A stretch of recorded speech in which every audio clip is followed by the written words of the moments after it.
पुणी भारत को नाली आखि देखाइला पड़ोसी पाकिस्तान। सिंधु जल चुक्ति स्थगित नहीं भोट देले पुणी धमक। कहले सिंधु चुक्ति बंद रहिले 6 नदी को निज कब्जा को नेब पाक। शाहको बयान पर भोट देले कड़ा जवाब।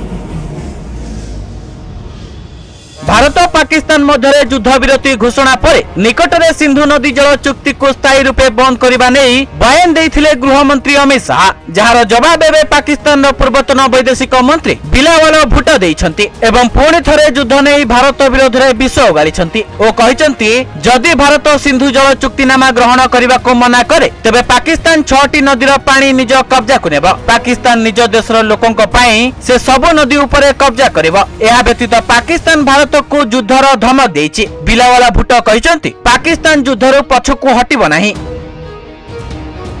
तबे निकटरे केंद्र गृह मंत्री अमित शाह स्पष्ट भावे कहिथिले जे सिंधु जल चुक्ति केबे भी पुनर्स्थापित हेबो नाही। अमित शाह के मंतव्य पर पाकिस्तान वैदेशिक मंत्रालय यार प्रतिवाद करिथिला। एहा सह बिलावल भुट्टो भारत को एक विकल्प देथिले एवं कहिथिले जे भारत सिंधु जल चुक्ति आरंभ करिबा उचित, नचेत युद्ध पई प्रस्तुत रहिबा उचित। तेबे यह प्रथम थर नुहे जे बिलावल भुट्टो जरदारी पक्षरु एपरि आक्रमणात्मक मंतव्य आसीछि। पूर्वरु मध्य बिलावल भुट्टो सिंधु जल चुक्ति विषय रे कहिथिले जे एथिरे सेमानंकर रक्त प्रवाहित हेबो नहले पानी प्रवाहित हेबो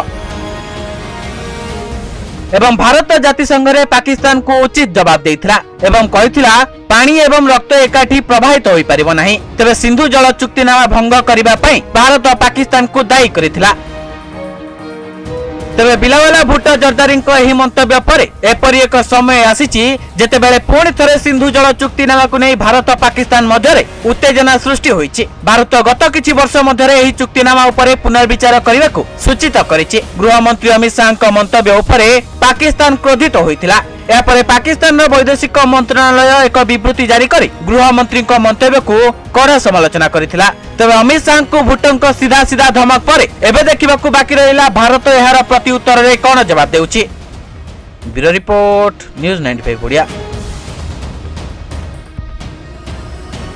देश विदेश रो कोण अनुकोण टेक्निक खबर देखंतु आम सह यूट्यूब फेसबुक और इंस्टाग्राम रे आमको देखंतु लाइक शेयर और सब्सक्राइब करने को आद्यम भूलंतुनी।